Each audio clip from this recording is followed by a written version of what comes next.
Covid के दौरान, तो नए सिरे से अपने आप को एडजस्ट करने की कोशिश कर रहे हैं। जो रिजल्ट सीजन चल रहा है काफ़ी हद तक कवर हो चुका है, उसमें एक ट्रेंड हमें देखने को मिल रहा है कि कंपनीज के मार्जिन हिट हुए हैं और प्रॉफिट कम हुआ है, लेकिन रेवेन्यूज़ कम हाउ उन्होंने बना मैनेज कर लिए हैं, लगभग उतना ही है। मार्केट शेयर किसी कंपनी ने बहुत लूज़ नहीं किया है। तो ये जो एक ट्रेंड बन के निकल रहा है, इसको आप कैसे रीड करते हैं कि क्या ये ऐसा हो रहा है कि जो बड़ी कंपनीज हैं या प्रीमियम सेगमेंट की कंपनीज हैं वो ज़्यादा बेहतर प्रदर्शन कर पा रही हैं रादर की मास सेगमेंट की? तो इसमें दो चीजें कहना चाहूंगा। पहली बात तो अगर आप हाई फ्रीक्वेंसी इंडिकेटर जो हम कहते हैं, जो अगर आप टैक्स कलेक्शन देखें, जो कि पूरा कॉर्पोरेट सेक्टर का लेखा जोखा एक बार में आपके सामने लाता है, वो स्ट्रांग है। इसका मतलब ये है कि इंडिया में डोमेस्टिक डिमांड और नेट बैलेंस सब मिला के स्ट्रांग। उसके अंदर थोड़ा एक लेवल और चले जाएं और उसको डिवाइड करें, अर्बन, रूरल, डोमेस्टिक डिमांड की बात कर रहा हूँ, तो उसमें अर्बन डिमांड जो है वो काफी स्ट्रांग है, रूरल डिमांड अभी भी वीक है। और वो वीक इसलिए है क्योंकि जो इन्फ्लेशन पिछले 6-9 महीने में देखने को मिला है, ड्रिवन बाय कमोडिटी प्राइसेस, और जो इवन एग्री बेस्ड कमोडिटीज का जो इन्फ्लेशन है वो रूरल डिमांड को ज्यादा हिट किया है, उनके कैश फ्लो को ज्यादा हिट किया है। और जो अभी नतीजे आ रहे हैं, हाल ही में जो नतीजे आए हैं, उसमें भी यही देखने को मिला है। और ये धीरे धीरे ठीक होगा। ये रबी क्रॉप की जो फसल का जो होगा वो मार्च के टाइम फ्रेम में, तब तक ये शायद थोड़ा सा वीक ही रहे, उसके बाद जाके इंप्रूवमेंट होने की संभावना है। लेकिन अर्बन डिमांड है, अगर आप कुछ ऐसे कंपनीज ले लें जिनका की दारोमदार अर्बन डिमांड के ऊपर हो या लग्जरी डिमांड के ऊपर हो, कंज्यूमर डिस्क्रिशनरी साइड में, वहां पे अगर आप फेस्टिवल डिमांड देख लें या फिर इन जनरल लोगों को खरीदने की ताकत देख लें, वो काफी बेहतर रही है। वो इस पॉइंट से रिलेट करती है कि कंज्यूमर से, जो मैंने कह रहा था कि सैलरी इंक्रीज काफी दिनों बाद डबल डिजिट्स में हुई है और 2 साल बाद लोग बाहर निकले हैं। तो जैसे कुछ क्यूएसआर एरियाज में स्पेंड काफी हुआ है, ऑनलाइन फेस्टिवल स्पेंड काफी हुआ है, but all related to urban demand. तो मेरे हिसाब से तो हमारे पोर्टफोलियोज में भी ऐसे स्टॉक्स हैं जो कि अर्बन डिमांड से रिलेट ज्यादा रखते हैं rather than रूरल डिमांड से। तो इससे हमको पोर्टफोलियो लेवल पे भी फायदा हुआ है और ये शायद अगले 3 से 6 महीने बरकरार रहे। तो सर, क्या हम लोग इसको ऐसे समझें, जैसे आपने बड़ा अच्छा एक्सप्लेन किया कि अर्बन डिमांड अभी बहुत बढ़िया है और रूरल थोड़ी सी टेपिड है, तो आगे जाते हुए चूंकि इकोनॉमिक जो नंबर्स हम लोग देख रहे हैं, जैसे आपने कहा हाई फ्रिक्वेंसी नंबर, आप कोई भी देखिए, आप जीएसटी का नंबर देखें, गाड़ियों के सेल्स का नंबर देखें, या रूरल एग्री के नंबर्स देखें, अभी देखिए एमएसपी बढ़ गया तो उसकी वजह से थोड़ी फ़ायदा होगा उनको। तो क्या ऐसा आपको लग रहा है कि साल 6 महीने के अंदर वो एक कन्वर्जेंस की स्थिति बनेगी, जब ये हाई डिमांड और वो लो डिमांड भी धीरे धीरे पिक करके आएगी, दोनों एक जगह मैच करेंगे, फिर वो टेंडम में चलेंगी? ये 6 महीने के बाद जो आप कह रहे हैं, उस तरह से उस डायरेक्शन में हम शायद जा पाए। रूरल डिमांड जो है ये ऑब्वियसली कैश और जो क्रॉप का जो कैश फ्लो आता है उस पर डिपेंडेंट काफी हद तक होता है। तो जब रबी क्रॉप का कैश फ्लो आना शुरू होगा, उसके बाद से ये चेंज हम लोग को देखने को मिलेगा। Particularly that will also be contingent upon कि अगले साल रेनफॉल वगैरह कैसी होती है। बट नेट आपकी बात डायरेक्शनली सही होगी नेक्स्ट फिस्कल ईयर की तरफ, FY24 की तरफ।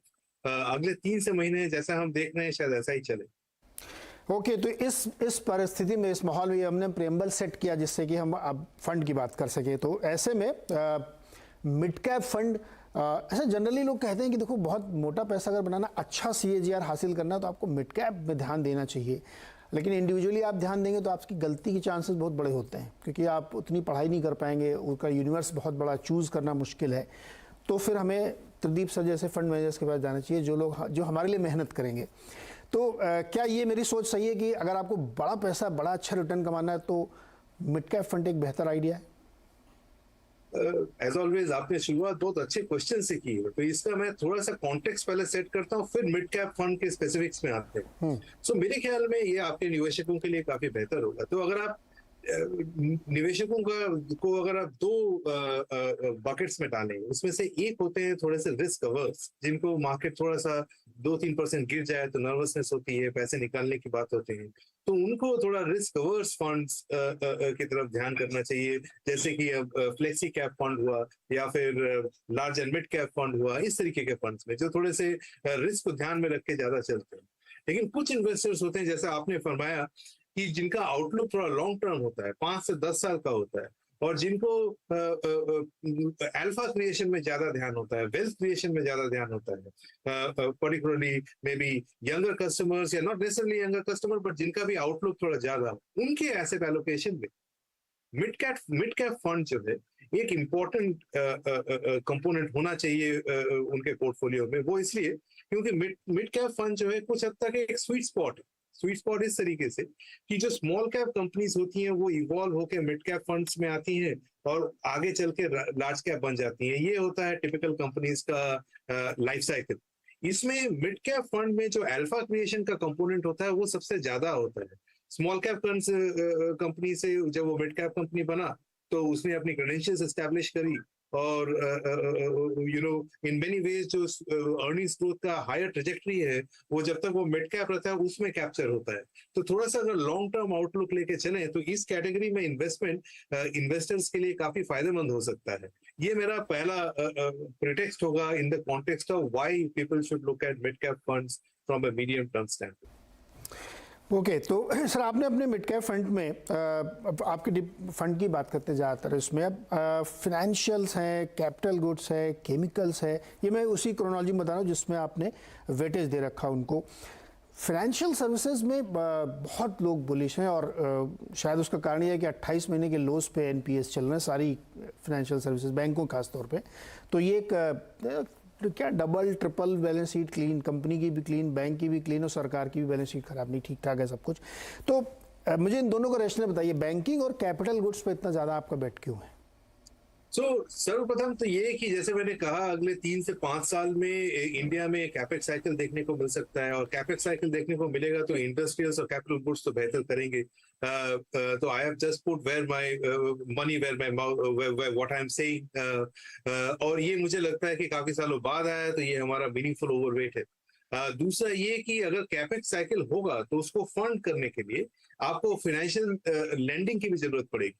तो इसलिए लेंडिंग फाइनेंशियल्स में पर्टिकुलरली हमारा ओवरवेट काफी ज्यादा है और ज्यादा रहेगा, क्योंकि मुझे लगता है कि काफी सालों बाद बैलेंस शीट जैसे आपने कहा दो कंपनीज की क्लीन हुई है और लेंडिंग धीरे धीरे पिकअप हुई है। अगर आप पिछले 1 साल में देखें क्रेडिट ग्रोथ इकोनॉमी में 6-7% ही थी, वहां से चढ़ के अभी 16-17% हो गई है। इतने ऊपर शायद ना रहे पर 13 से 15 के बीच में सस्टेन करेगी मेरे हिसाब से अगले 3 से 5 साल में, जिसलिए कि मुझे लगता है कि लेंडिंग फाइनेंशियल में तेजी हो सकती है और हम लोग यहाँ पे ओवरवेट है।